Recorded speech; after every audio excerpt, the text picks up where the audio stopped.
A very warm welcome to everybody to this episode of Behind the Bookshelves with Bar and Bench. Today's guest needs absolutely no introduction. It's Madhvi Diwan. She's a senior advocate with Supreme Court of India. She's also an additional Solicitor General, and I have the pleasure and privilege of calling her my friend.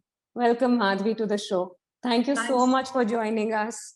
Thanks very much, Nandini, and such a pleasure to chat with you about something other than the law. I hope so. So, Madhvi, for our first question, you're surrounded by avid readers in your family, and your mom even wrote a book, I believe, on Lord Curzon, if I'm not wrong. Can you tell us a little bit about this book and if your parents sparked a interest in reading for you? Well, Lord Curzon for a long time was a bane in my life because he occupied so much of my mother's time. And the standing joke in our household was that I got to hear tales of Lord Curzon as bedtime stories.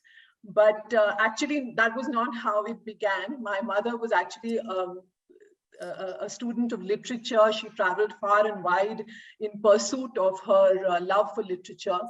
And eventually she was writing middles, which you might have heard of in Calcutta.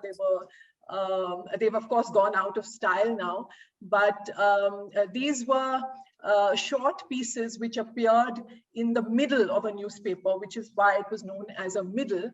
And it was not about the news or public affairs or anything like that. It was just a little slice of life, something a little, personal episode or an encounter with a tinge of nostalgia. But so she would write these short pieces, and it was my father who actually encouraged her to write on Lord Curzon, and that is how this biography on Curzon came about. And of course, she she came to Calcutta for the first time as a bride. You would relate to, the fact that, the Victoria Memorial has such a large looming presence on the landscape of the city. It's very hard to escape. And this was actually Curzon's ode to Queen Victoria, his Taj Mahal in a sense. And that was really the inspiration behind the book. Of course, when growing up, of course, I realized the importance of this historical character, because Curzon, he left quite an indelible mark on our history because he was a very divisive character, and his measure, a very divisive measure, which was the partition of Bengal. Of course, it was revoked, but it catalyzed the nationalist movement like never before, and but also it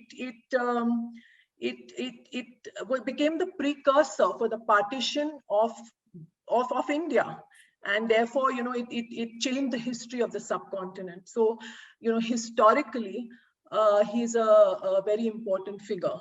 And from the literary standpoint too, I don't know whether this has been examined, but from a literary standpoint, Lord Curzon fits into the mold of a classic Greek tragedy story, because he's so. I mean, of course I read about Greek tragedies much later when I was in college, but when you look at that character through that prism, he fits the bill, because he was so full of arrogance and pride, hubris, what they call in terms of the Greek tragedy. And then it was his the tragic flaw, hamasya, his error of judgment, one of which was the partition of Bengal, which leads to his downfall and humiliation. Yeah, absolutely. Yeah. So I mean, one began life with a lot of Lord Curzon. But I mean, did you continue reading books around like historical biographies and those kind of figures of history? Because you had that one big book in your house which you kind of obviously grew up with. Well, that particular book, I never found any reason to read, because I had just grown up with so much of it. But yes, I mean, I would say that my interests veered towards biographies. And even now, I read, a large part of my reading is biographies. Right. I, in fact, just finished the Obama autobiography earlier this year. It's 700 pages and it's only volume 1. So, you know, Nandini, actually, I also tried my hand at it, and you know, I didn't finish it, of course. I probably didn't get beyond about 100 pages, but his earlier book, much earlier book, which is Dreams from My Father, is actually sparkling. It's beautifully written. It's also a beautiful story of a little black boy growing up in a white family with you know, really, you know, his identity is you know, I mean, it must have been such a struggle, and you know, look where he got. So I thought that was a really, Dreams from My Father was really beautiful, and also the fact that, you know, he was virtually abandoned by his Kenyan father. Yeah, absolutely. It's interesting that you mentioned identity. You have lived all over India, and so you've lived in Calcutta, Bombay, Delhi, worked in Bombay, worked in Delhi, lived, you know, studied in Calcutta for a bit, and then in UK as well. Do you think that, you know, living in so many different places has kind of taken your reading to different places, and has there been a quest of like an identity because you've lived?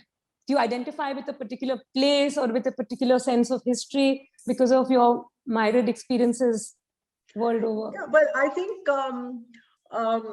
you know, the fact that I've lived in all these three cities, Calcutta, Bombay, and Delhi, I think I belong to all of these cities. I feel at home in all of these cities, and I think I feel very privileged to have partaken of their very distinct characters.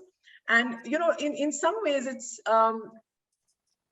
you know, the fact that I feel so much at home in the Supreme Court may have something to do with that, because, you know, when you're walking down the corridors of the Supreme Court, of course, it hasn't happened for a year and a half now, but when one is doing that, you know, you hear this chatter of lawyers and litigants in Marathi and Gujarati and Bengali, apart from the usual English and Hindi. And I feel so much at home. I feel very comforted when I hear those accents and those languages. So yeah, in many ways, you know, I feel like I am all of those. I belong to all of those places, and all of those places have kind of had some hand in making me.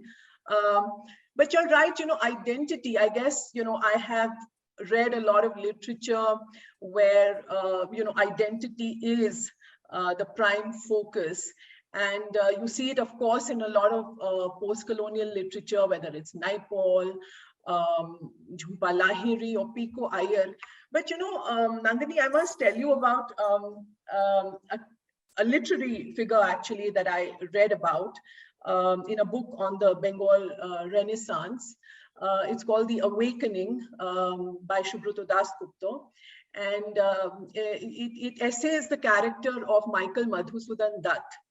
You know, here is a man in the 1800s born to a Bhodro family, but he's an Anglophile, and he completely confused identity, and how he goes in search of you know, he wants to ape Englishmen, he wants to look like them, write flowery poetry like them. He marries two white English women. He even converts to Christianity because he wants to belong, so to say. And then, of course, he goes to England. But in the end, he comes back to Calcutta.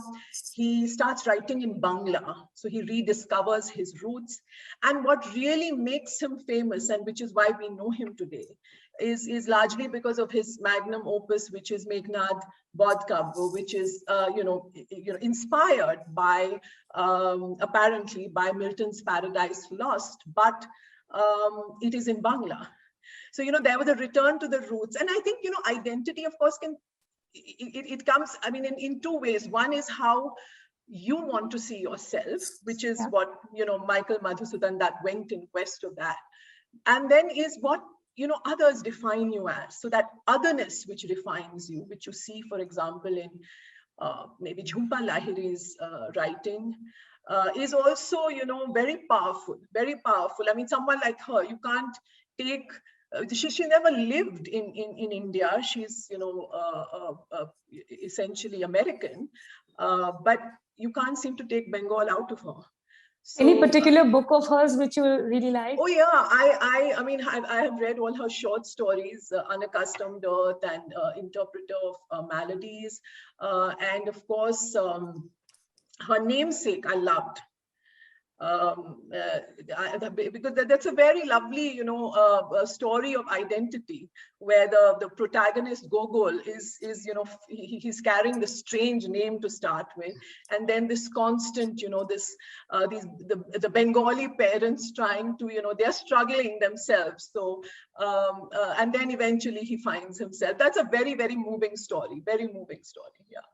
I mean, if you enjoy this theme, I would suggest a book called Homegoing by Yaa Gyasi. It starts with a fabled land in Africa, and it's about two sisters separated at birth. And it's a beautifully written book about and how they go from Africa to America as slaves, and then they build generations. And it's about the identity of these two people who've gone from Africa and unite later in America. It's a beautifully written book as building blocks, and I think you will love it if you enjoy this theme as such. Yeah, would love to. Yeah. So Madhvi, given that you enjoy music and poetry, what are some of the readings that you come across in this regard, and what's your view on translations? Because I mean, a lot of the music and poetry we may not be able to read in the original language.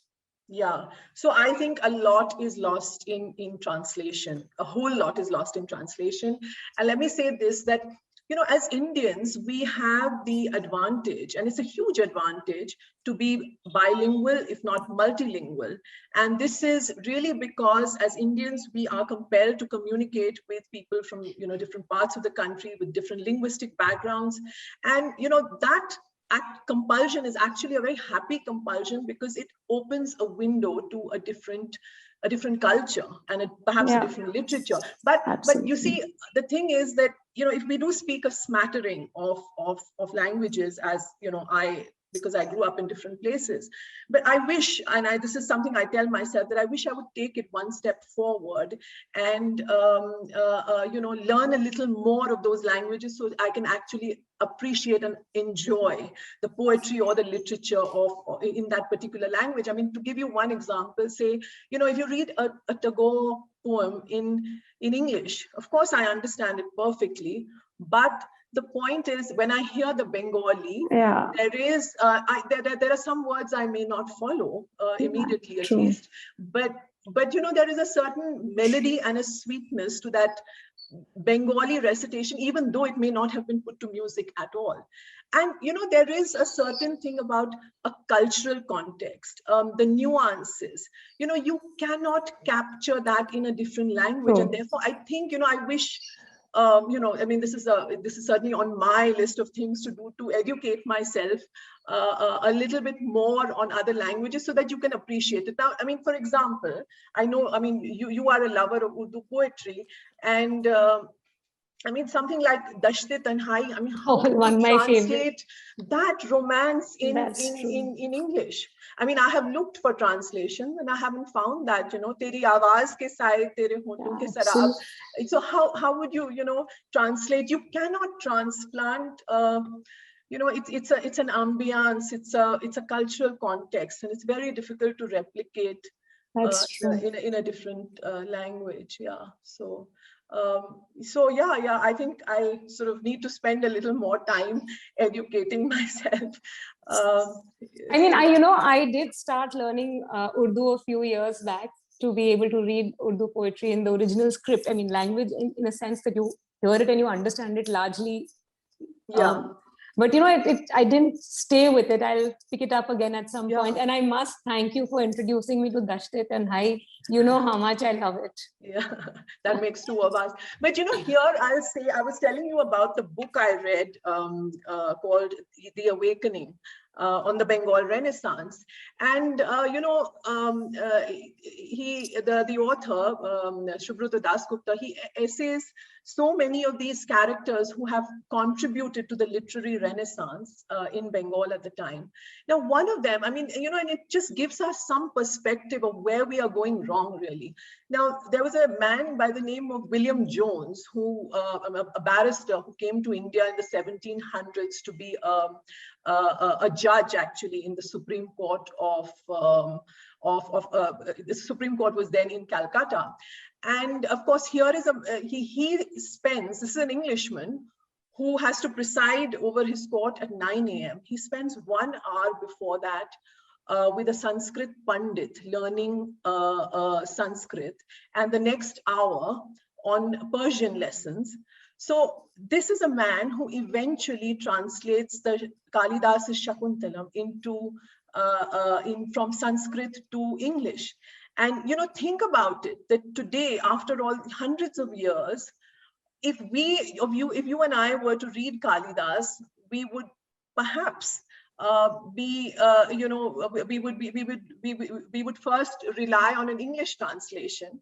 And, you know, I'm not proud to say this, because I have studied 5 years of Sanskrit in school. Wow. And yet it's not fluent enough to be able to access that classical literature. And here were Englishmen. I mean, they made the effort to study not only local languages, but also classical languages. Yeah. I mean, they may have done it for their own reasons, which were, for the most part, unsavory. They came as empire builders, they came as colonizers, they came perhaps to proselytize, or as they said, civilize. So they may have, but they still made that effort. And we, so many hundreds of years later, we are still, you know, we are not able to access our own True, classical that's true. And, you know, there's Murthy Classical Library, which is doing a wonderful job of trying to produce the original text and the translation on the side. Yeah. And they're coming out with all the classics in the Indian languages to preserve it. And I hope to be able to read one of them, at least in the original text at some point. Yeah, yeah. You know, you mentioned translations. One book I would suggest to you is, since you're interested in Bengal, is Those Days by Sunil Gangopadhyay. It's absolutely, it's on my shelf. Yes. So the original is called Shei Shomoy, and it's absolutely fantastic. He won the Sahitya Kala Academy for it in 1984-85. The good thing about the book is that, you know, it's been written by him, of course, in Bengali, but he's also collaborated for the translation. So the translations come out very beautifully. And whenever I've spoken to my Bengali friends who read, you know, the original, and then they've read some of the English parts on my request, they've said it's as good as it can get. So that's a book you should definitely pick up. I have to say that there are some excellent translations. For example, you will find Manto, Saadat Hasan Manto has been translated, and I've enjoyed him in English. But I'm sure Any particular book? No, his short stories. Sorry, I mean any particular short stories. And in fact, you know, there are some really there are lovely ones. There's Aakhri Salute. There is, of course, Toba Tek Singh is very well known. And then there is a story called Boo, as in, you know, odor, and for which he was actually tried for obscenity in a court in Lahore, along with his friend Ismat Chugtai, who was being tried for lihaf, which was about 2 women in a relationship. And, you know, she writes, Ismat Chugtai writes this absolutely hilarious account of you know, they're traveling to Lahore for this obscenity trial and the state of the court and all of that. So, yeah. So what I'm saying is really, you know, there are some excellent English translations, and, you know, for authors that we are not likely, for example, I'm not likely to be studying Turkish ever. So therefore, if I am to read Orhan Pamuk, whom I enjoy, you know, it will have to be in English. But then, you know, there are languages that we can, you know, it's within striking distance, say a Gujarati or Bengali or Marathi, to be able to enjoy that literature. I think as Indians, perhaps we should make that little extra effort. For Turkish books, which are in English itself, but really speak to identity issues, you know, I recently read Ali Shafak, and there's an Israeli author called Ayelet Sabri, who's also written beautifully, and again in English directly. So, they speak to the local flavors and the local thoughts, but in English. So, I mean, I think maybe those could be tried. So Madhvi, you once told me that you were asked at your college, I think in St. Stephen's, if I'm not wrong, what is the difference between literature and journalism? I was really amazed by your answer because it's so true what you said. I would love for you to share that today with us. Yeah, well, they kind of took me by surprise when they asked me at the Stevens interview, what is the difference between literature and journalism. And thanks to my mother, who had taken me through a little bit of Aristotle's Poetics, I knew that literature and art are an imitation of life. In the traditional, the classical definition, mimesis, an imitation of life. And the difference, I think, between literature and journalism is, of course, that journalism gets stale, news gets stale the very next day, whereas literature is something that transcends time, those characters and those emotions, which are relevant hundreds of years ago.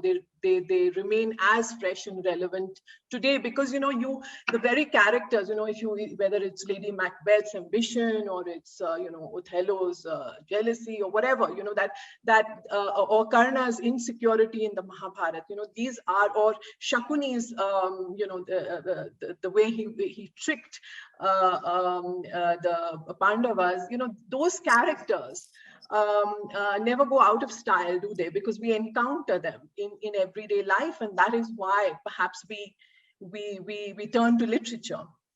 And I think particularly, in today's times of social media, where there's just such a lot of noise and an overkill of information, and amidst all that cacophony, I think, literature is that ultimate sanctuary where, you can retreat into for a few moments of pause and reflection, and to relate to something that doesn't go out of style, whether news and the social media and tweets, and I mean that there's just no respite from any of that, it would seem.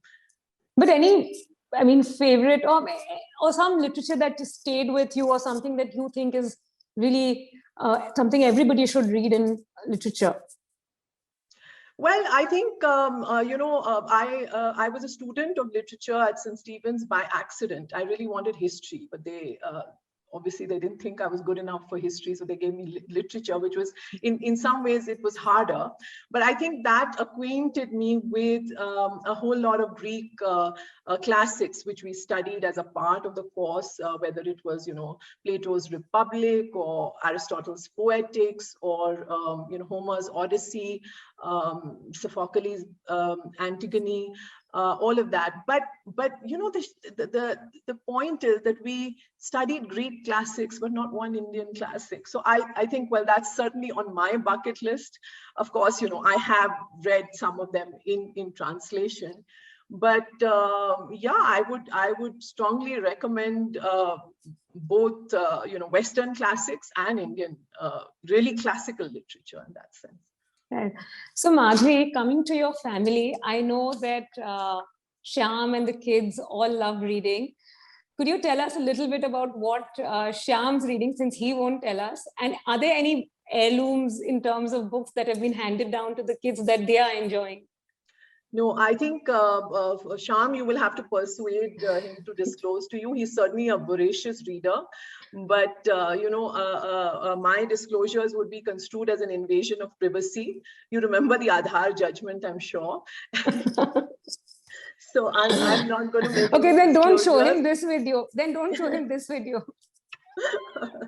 So so anyway, actually the family heirlooms, he's very fond of children's literature, I can disclose that, and he has preserved some of his the books he read as a very little child, and it was really lovely because we could read them to our children. So whether that was Fish Out of Water or Robert the Rose Horse or Curious George, a lot of Dr. Seuss, of course. How lovely. So it was nice reading the very same books. Yeah, Yeah. Any book that the girls have read now that recommended to you and you've loved? Usually, our tastes in reading don't always coincide. Although I did revisit some of the classics that Avanti, my older daughter, read when she was at university overseas. But I often am recommending, books to them, particularly stuff that I have read in the lockdown last year and this year. So, I mean, there are a lot of biographies that I have read, and we've read together in a sense, including Dara Shuko's biography. I just read, actually, which I have recommended to them, Adi Shankaracharya's biography. Yeah, it's called Adi Shankaracharya, Hinduism's Greatest Thinkers, by Pavan Verma. Yeah. So so we do share our reading. In fact, my younger one, Devaki, has recommended Jugalbandi to me because the author, Vinay Sitapati, is her professor in college. So lovely. Dara Shuko is actually something that's on my reading list as well, as you know. Yeah, it's what an interesting character. And Avik Chanda's biography is actually a good racy read. Yeah, right. So I would recommend that. So, it's this actually segues me to the next question that you mentioned, that you all have been reading in the lockdown. You once called yourself an erratic reader. Have you been erratic in the lockdown also, or there's been a lot of reading in the lockdown? No, there has been a lot of reading. And what have you been reading in the lockdown specifically in the last few months or 1 year? I want the names. Well, I mentioned a few to you. I read Dara Shuko's biography by, it's called The Man Who Would Be King by Dara Shuko. Right. There's another biography of Noor Jahan called Empress, The Astonishing Reign of Noor Jahan. That's interesting. I mentioned the biography of Adi Shankaracharya by Pavan Verma. But I also read some very, Annihilation of Caste by Dr. B.R. Ambedkar, which is a really fantastic. It's short, but it's beautifully written, and I think it should be essential reading, because what I took away was, here was a man who was obviously by virtue of where he came from, must have suffered a great deal of humiliation and mistreatment, and yet when he makes his case against the caste system for the annihilation of caste, what he's really saying is it's really, a pitch for society as a whole. And he comes across as a true patriot and a visionary, because what he's saying is that, if we are going to condemn people to, people to simply follow the profession of their forefathers, then they are not going to, be doing what they are really good at and talented and better suited for. And that is going to be very stagnating for society. You're not going to get ahead as a society. You are not going to get ahead as a civilization. And, so therefore it's a pitch for the nation, for society. It's not just about, this rant about mistreatment of a particular section of society. So I thought that was very powerful. I also read some of his other books, Buddha's Dhamma and his thoughts on partition. I read Dr. Radhakrishnan's Upanishads and a translation of the Bhagavad Gita, which I had read in class 10, and then fabulous. Yeah. So if you like, if you liked reading Annihilation of Caste, just try and pick up The Doctor and the Saint. It's about Gandhi. I have read that. Okay. So this brings me to the last question for today. You've written a book called Media and Law. Can you tell us a little bit about what sort of inspired you to write the book, and what keeps inspired you to updating it, which I know you do, given that it's about to have a 3rd edition, I think? Yeah, well, the book came about at a time when, counsel practice was erratic very, very early in my career. And so, I was looking for something more substantial to do. And this idea came along. And, freedom of speech is, of course, a fascinating area. It's also very varied because there's so many facets of free speech. You never get bored of the subject. So there's privacy, freedom of information. There is hate speech, which is a really important facet of the subject. There is the social media and the internet bring up their own challenges. So it's a very interesting and it's an evolving subject. But no, I wouldn't say that I'm inspired to update it. It's very hard work. It's usually a call or two from the publisher sort of egging me to move on, but it's difficult. It's difficult with a regular practice. So any advice that you have for budding authors? Well, don't write a law book. Whatever you do, don't write a law book. That's for sure, because you keep having, it's like an albatross, it just never leaves you. Oh gosh, no, I think it's, it's the seminal book in the space, and please keep updating it. All the juniors keep telling me that's the book they read. Oh, that's good to hear. Yeah. Madhvi, a theme that you've told me that you've enjoyed reading over the years is the nature of impermanence. Could you tell me what you've read around us and why it appeals to you?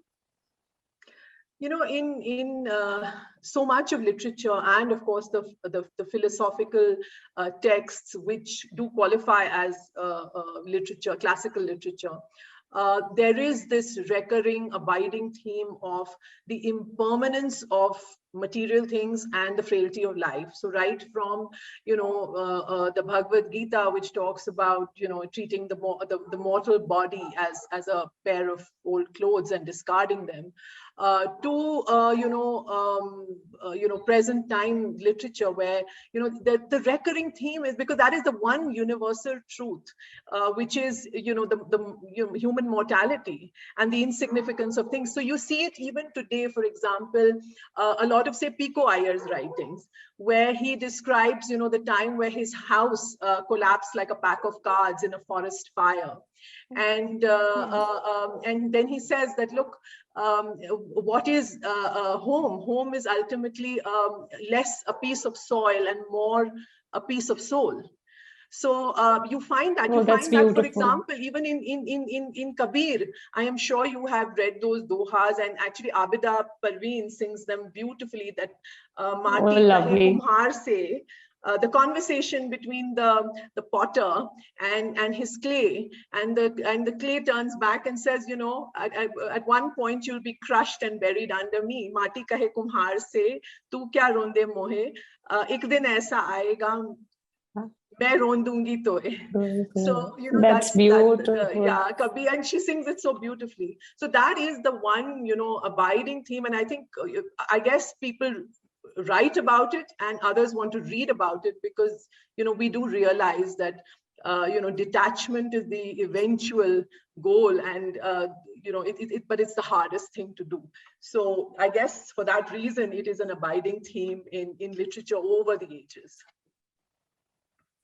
So I'm not sure that it's completely on the topic, but a poem that is absolutely my favorite is the Madhushala, which also speaks about the spirit and the unity with, So are you going to recite some? No, I'm not. But I will say that the first line of Madhushala is Mridu bhaavon ke anguron ki aaj bana laya hala. And so the poem starts with that line, which basically means that the poem is about sentiments, Mridu bhaavon. And it was a very misunderstood poem at its time. Think that that it was thought about alcohol and sharab and madhushalas, but it's a deeply spiritual poem. And I think it's one of the best. It's in fact by Harivansh Rai Bachchan ji. Yeah. Lovely, so, lovely. So next time you will recite it, please, Nandini, for us. When we are together. Few paragraphs I think I remember. Subscribe to our YouTube channel and click the bell icon.